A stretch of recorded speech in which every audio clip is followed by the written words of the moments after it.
Bonjour tout le monde, Thierry, je suis ravie d'être avec vous.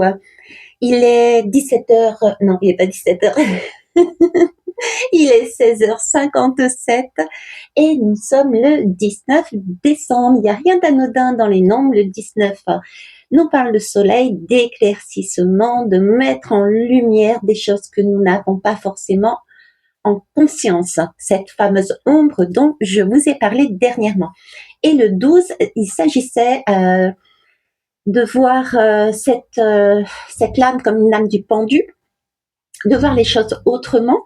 Et le 12, c'est aussi ce personnage qui a la tête en bas, ficelé entre guillemets, attaché par le pied, pouvant à tout moment se détacher, maintenu sur un arbre entre symboliquement une branche de papa et une branche de maman.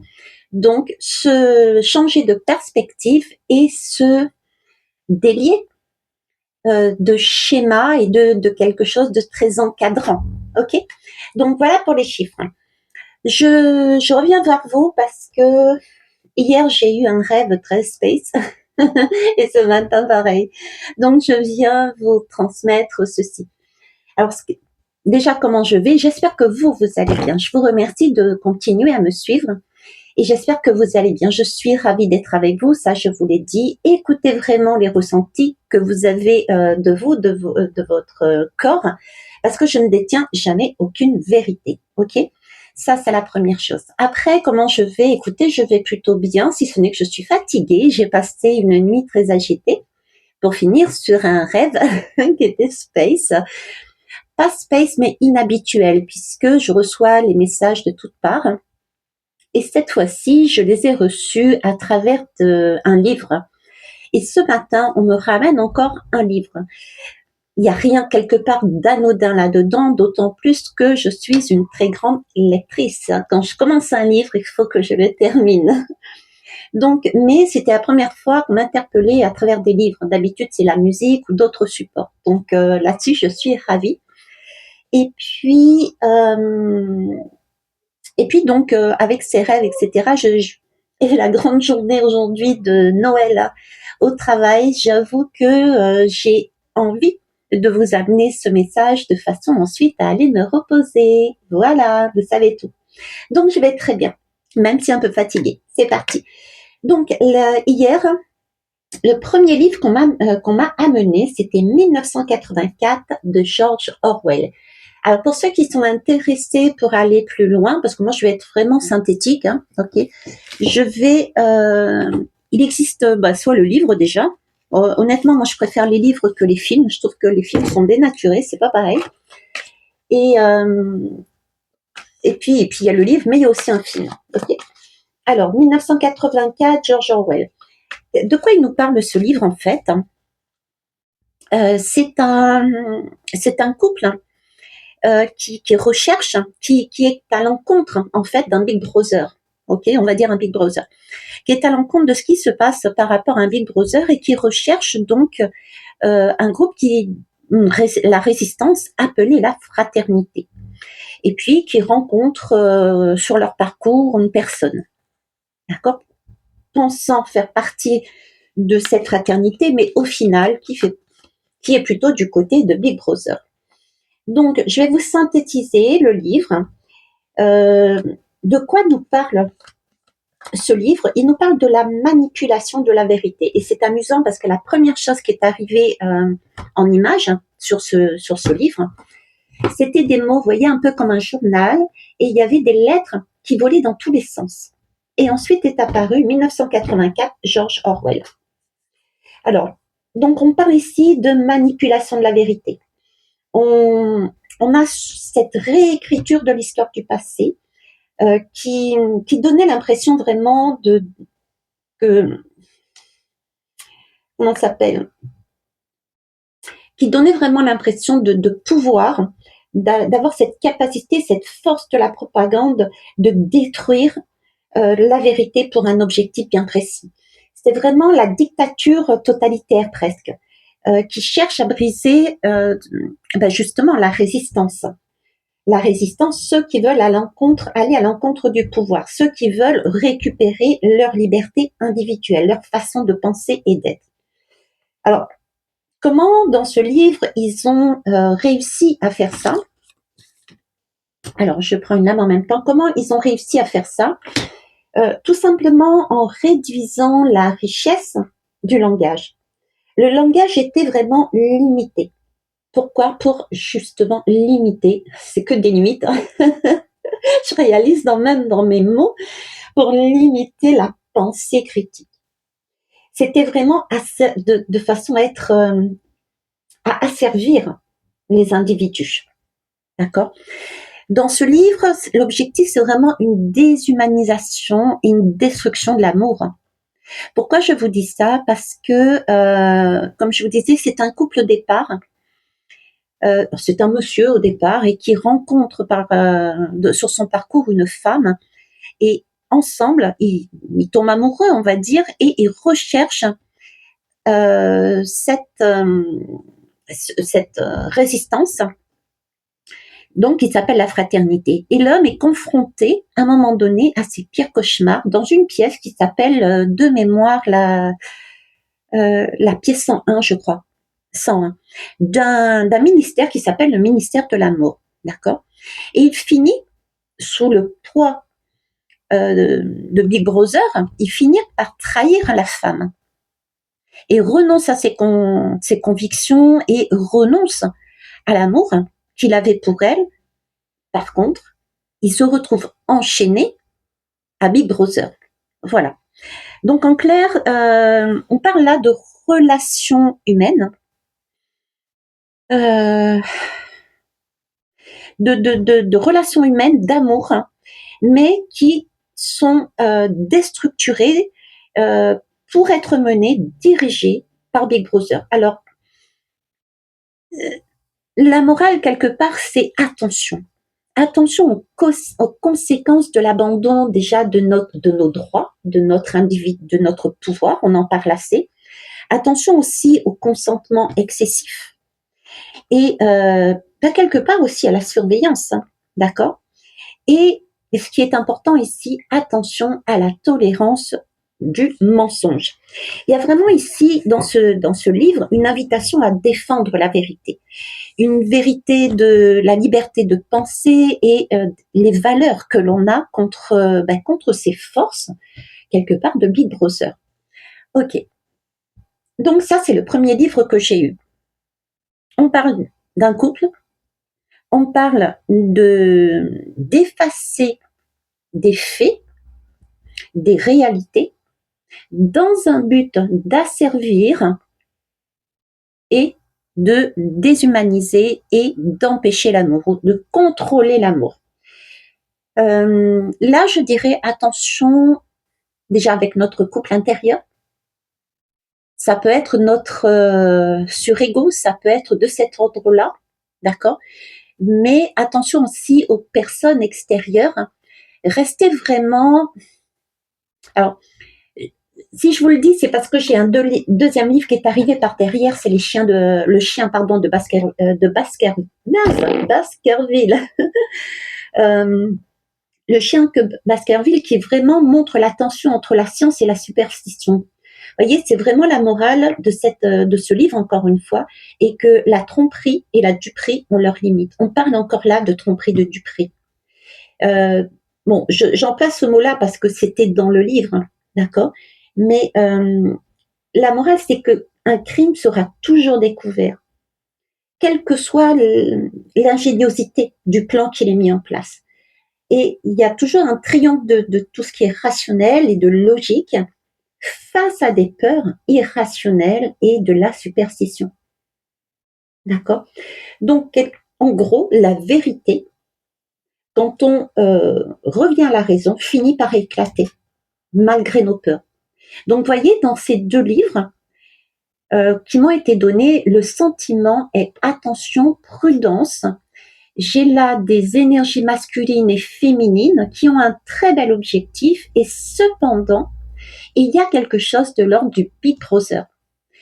Quelque chose de l'ordre de croyance, de surego, de quelque chose de très très fort, de très marqué et qui fait vriller, quitte à réécrire des histoires qui n'ont pas eu, qui ne vont pas dans l'essence du Big Brother. Voilà, ça c'est une première chose. Ok. Alors c'est couple intérieur, couple extérieur, avec des S. Ok. J'ai aussi ce message qui est apparu aussi avec l'ermite, et plus exactement m'a montré l'ermite et le 9. Le 9, c'est 2025. C'est le thème pour moi de 2025 qu'on me donne également. 2025, nous allons être dans cet esprit, j'ai envie de dire, de attention à ne pas se tromper. Restons sur une recherche d'individualité, de garder son pouvoir, d'être dans la vérité, de ne pas être tenté de réécrire des histoires, parce que ce serait mentir, ne pas se montrer tel que l'on est, ça j'en ai suffisamment parlé, et du coup on ne trouverait pas, entre guillemets, si je reprends 1984, on ne retrouverait pas cette fraternité, mais on repartirait sur un Big Brother qui nous contrôle. Donc j'ai vraiment ce sentiment de 2025, nous allons travailler sur ce sujet-là. Et nous allons avoir des expériences, des compréhensions, des challenges, des défis qui vont nous amener à comprendre que l'amour n'est pas de donner des miettes, n'est pas de donner que dans un sens, n'est pas de donner, comment vous dire, je ne sais pas pourquoi j'ai le mot mendicité, mendiant, mendier, voyez ce petit peu, voilà, c'est pas, non, il faut aller beaucoup plus loin que ça. Il faut casser ce Big Brother, vous voyez, parce que même dans ce couple de 1984, l'histoire était bien partie entre les deux, et pourtant l'homme a trahi quelque part la femme sous la pression de la surveillance, du manque de parole, etc. Il a été maintenu avec Big Brother, donc il a lâché et trahi la femme. Donc là, ce qu'on nous demande, c'est pour cette année 2025, on va, pour moi, travailler en profondeur, comme l'ermite qui est dans sa caverne. On a déjà un aperçu, d'accord, et on va continuer à aller au-delà et travailler en se disant, ok, c'est pas en fait, ben voilà, par exemple, ce qui s'est passé à Mayotte, c'est pas en fait, il s'agit pas simplement d'envoyer des dons, des choses comme ça. C'est pas ça l'amour. C'est pas des miettes que l'on donne quand il y a un événement bien particulier, d'accord. C'est vraiment prendre à bras le corps le système, ok, et le déconstruire. Voilà, c'est le message que j'ai. L'année prochaine, nous allons continuer à aller encore plus loin dans cette recherche d'équilibre, d'amour, de soi-même avec soi-même, de soi avec les autres, en comprenant que l'amour, ce n'est pas donner une pièce, mais c'est vraiment déconstruire un système qui n'est pas correct. Ok? Donc là, j'ai 2 messages. Attention pour les couples en général, couple amoureux, couple amicaux, couple collègues, etc.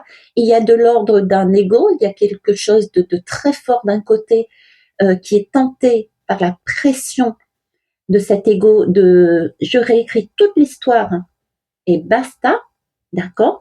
Et de l'autre côté, nous avons pour 2025. Voilà ce que je voulais vous dire. Donc, on va prendre, j'ai pris une carte. Voilà, il y a du changement, il y a quelque chose donc à changer. C'est amusant parce que je vous parlais d'ermite et c'est du 9. Et le 4, c'est l'empereur. Donc, il y a bien quelque chose, la petite 11, 12, 13. Voilà, 9 et 4, 13. Oui, je compte sur mes doigts. Je suis nulle en maths. Pour l'instant, j'arrive pas. C'est pas ma matière préférée, ce truc. Moi, c'était l'espagnol, la philo, toutes ces choses-là, la lecture, tout ce que vous voulez. Mais les maths et moi, ça fait 2. Bref. Donc, le 4, c'est vraiment l'esprit de l'empereur. C'est celui qui dicte, le surempereur, en fait. Vous voyez, c'est pas le père de famille, c'est pas le bon père de famille, c'est le surempereur. C'est celui qui tac, tac, tac, tac. Et le 9, c'est l'ermite, justement. 9 et 4, ça fait 13. 13, il y a cet esprit-là il va falloir couper, mais un système. C'est pas juste un petit geste, c'est couper un système pour arriver là où on veut aller. D'accord? Prendre une autre lame. Voilà, la fin des rejets. Faire quoi? La fin des rejets. On arrête d'être dans les rejets. Les rejets de je kiffe ma life, oui d'ailleurs. Et je kiffe la life. Pourquoi je vous dis ça? Parce que je parlais de rejet de couple sacré, de couple extérieur et de système entre l'individu et le système global et général, d'accord, qui amène des rejets dans tous les cas, que ce soit dans le premier livre, le deuxième, on nous parle ici de rejet. Et ici, nous avons le 4, c'est l'empereur, le 3, c'est l'impératrice, nous sommes encore là sur un couple. Donc, un changement drastique qui, pour éviter justement les rejets de l'un et de l'autre, le désamour, pour éviter la déshumanisation, la destruction de quelque chose de beau. D'accord? Je vais prendre une dernière lame et ce sera tout. Et il est 17h13. Déjà, je ne sais même plus là ce que je vous avais dit avant.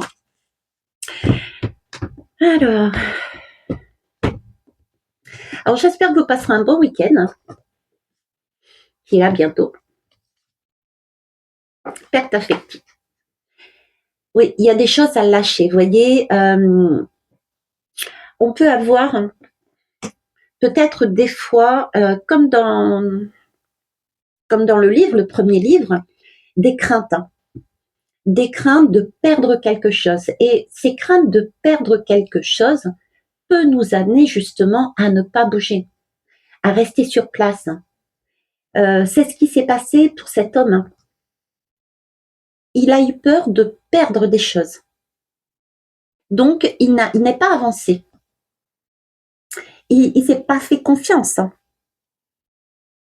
Il a perdu cette liberté de penser.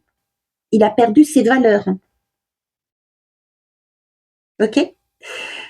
Quoi d'autre? On en prend une deuxième? Allez, on en prend une deuxième. De deux, on me dit. Voilà. Perte affective, partenariat. Vous voyez, perte affective, rejet. Donc là, on est vraiment de l'ordre de j'ai un changement. L'objectif, c'est vraiment être dans le 3, cette impératrice qui aime de manière inconditionnelle, d'accord? C'est de l'action dans les deux cas. Là, on coupe définitivement. Là, on agit, on tend la main vers l'autre. Et ici, j'ai deux lames de rejet, de perte. Donc, c'est là-dessus qu'on va travailler. Ok? Voilà. Sur ce, je vais vous laisser. Je vais aller me réchauffer dans un bain moussant. J'ai envie d'un bain moussant. Et puis, je vais aller me reposer, tout simplement. Je vous embrasse, je vous kiss, je vous love. Bisous, bye bye. Portez-vous bien.